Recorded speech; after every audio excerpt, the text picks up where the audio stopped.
We left Algiers, went to a little town called Minerville, and that's where the battalion stayed as pretty much as a whole, but A Company was sent east, down around Kasserine Pass. And I woke up the middle of the night, and everybody's packing their gear. And so I started packing mine, and the company commander says, you might as well go back to sleep. You're being transferred to the British Eighth Army. Well, a lot happened. First of all, I did go to sleep, and I woke up about 6 in the morning. The place was empty, nobody around anywhere. The entire company was gone. So I waited till 7 and 8 and 9, and I'm getting real worried. Did I sleep through this? And I'm a good sleeper, so I couldn't decide exactly what to do, but I about made up my mind to start hitchhiking east, because I was pretty sure that's the way they went. 10 o'clock rolled around, 11 o'clock rolled around, so I'd gathered my stuff up. I was going to go hitchhike east. But about that time, a British lorry pulled up. And there was about 4 guys in the back end, and the driver and somebody else sitting in the front seat. He hopped out, motioned for me to get in there. And he got in the back, and I thought, well, they're just treating the new guy pretty good, that's all. I got in the truck. We drove for about an hour to a town called Mason Curry. And they pulled off the road, and here was a whole company of British soldiers from the 8th Army. And they were all lined up for lunch.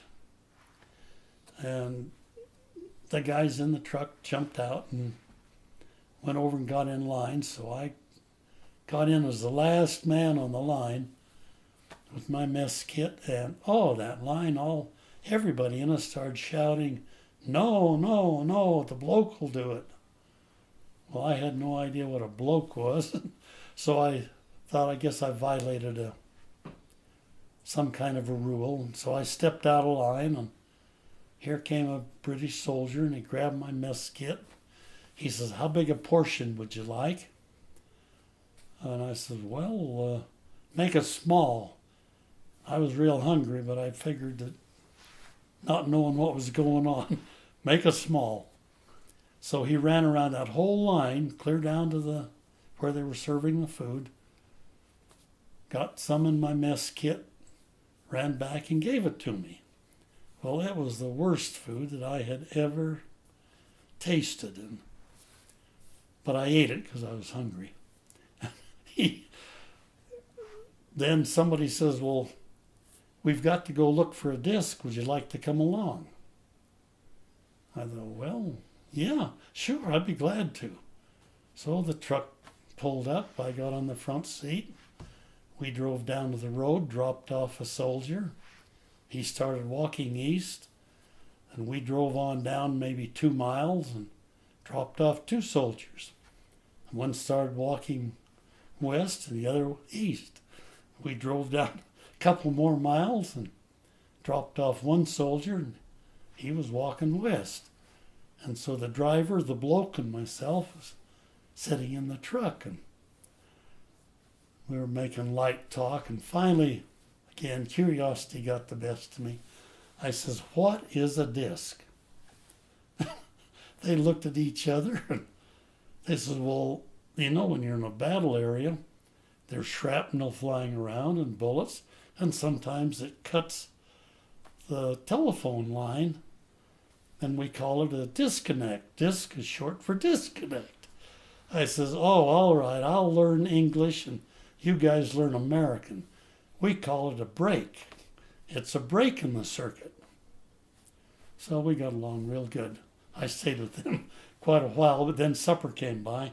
It was the same thing again, that awful food. Then morning rolled around, and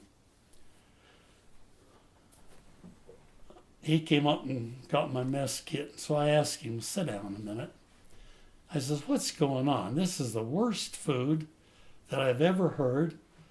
and you're sitting here getting my food and stuff for me. He says, well, you're the only non-com in the outfit, and I've been assigned to help you with your new assignment. I said, great. But what's that food? He says, well, in a combat area, we have what we call the iron rations, and they are bad. They would take their tea leaves, and they'd boil them, then they'd spread them out on rocks, then they'd gather them up after they dried out, boil them a second time, and that sort of thing. I thought, I said, do you think the old man would let me have a truck and a couple of soldiers? And the bloke says, oh yeah, sure. He'll give anything to the ranking non-com. So we went over, and this British officer stood up, and he says, can I help you? And I said, well, I need a truck and 2 men. He says, okay. So the bloke says, I'll get him, and he turned and run, and so I'm in there with this British officer, and I didn't know what to do. So I decided I'd better salute. So I saluted, and man, he clicked his heels and that sort of thing, gave me a salute. So I turned around and walked out. About that time, the bloke came back with a truck, but it had 5 people in it, not counting me, not the 2 I'd asked for. So I got in there and I said, well, head west till we come to an American dump, supply depot. And, we drove for an hour or more, finally found one. So we stopped at the gate, and I turned to the 2 guards and I said, we've got to see the commanding officer. He said, that building over there. So we went over there. I went in, and the lieutenant that was sitting in there said, well, what can I do for you? And I says, well, I'm with the British Army. We're starving to death. Is there anything the GIs won't eat that we can have? So he turned to the orderly and he says, form so-and-so, sergeant so-and-so. And the orderly reached in the desk and pulled out a piece of paper and turned and run out. So I saluted the officer and said thanks, and we went out and drove the truck over to a loading platform, backed up to it. And the sergeant looked at that blank sheet of paper and he says, well, can we give you tea? Oh, yeah, we'll be glad to take tea. How about some powdered milk? Yeah, we'll take that. Well, fruit cocktails, Spam. Oh, we'd love any of that. And so they ended up giving us a bunch of canned egg yolks and some bread. We called them dog biscuits, but they were bread. And they piled that truck up to where they had to use ropes to tie the stuff on. Well, now there's 5 of us and a seat for 2. So the driver, of course, got his, I got mine.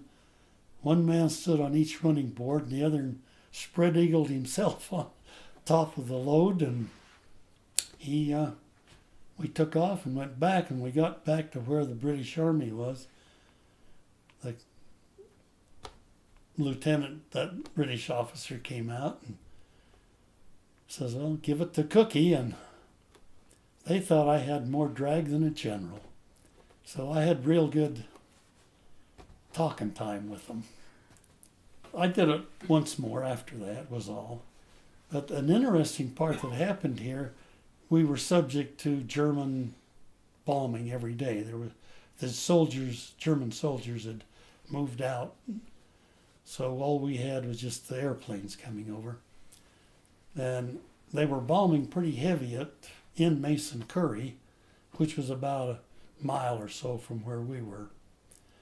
And naturally, being curious, we were standing out on the road, watching and looking, and black smoke was pouring up into the sky.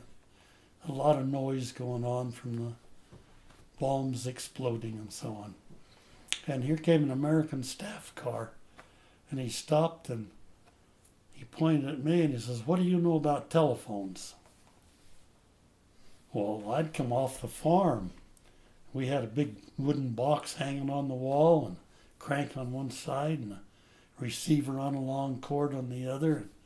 You'd take it down and listen.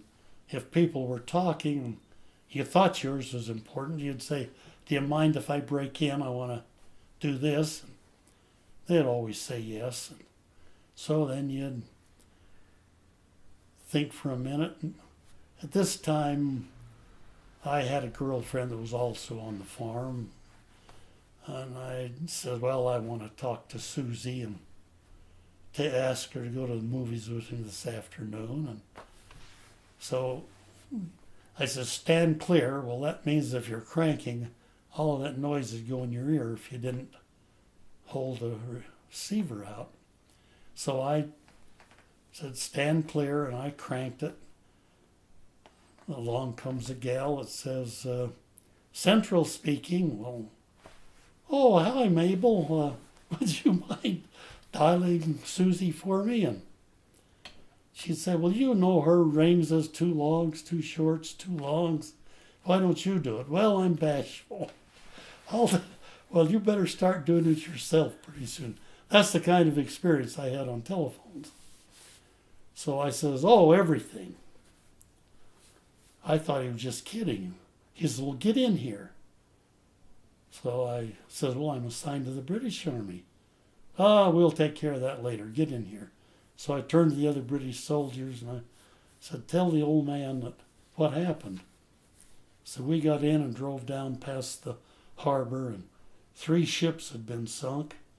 The harbors are fairly shallow, and so the top half of the ships were still out.